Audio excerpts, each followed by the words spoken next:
कहते हैं श्रीमद् भागवतालाप सतो गीता सुखादि।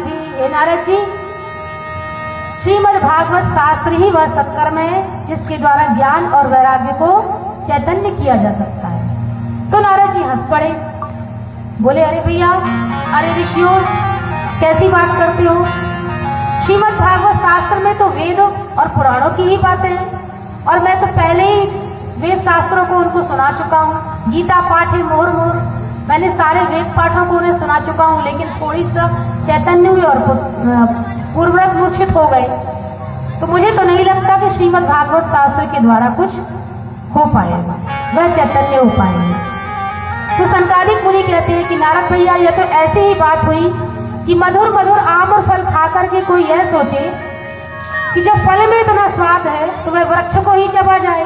तो बताओ, वृक्ष को खाने से मीठापन मिलेगा क्या?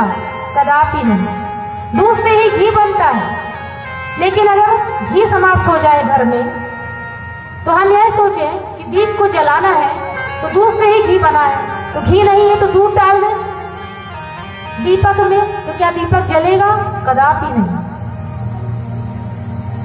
गन्ने के रस से ही शक्कर बनती है और घर में शक्कर समाप्त हो जाए और कोई यह कहे कि अब शक्कर खत्म हो गई है, हमें मिठाई बनाना है या चाय बनानी है, तो उसमें गन्ने का रस डाल दूं, क्योंकि गन्ने के रस से ही शक्कर बनती है।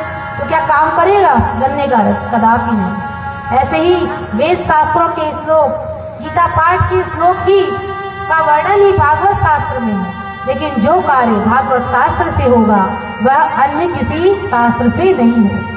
जब इस प्रकार समझाया तब नारद जी को बात समझ में आई और नारद जी ने हाथ जोड़कर कहा कि ये ऋषियों, आपकी बात उचित है और आप कृपा कर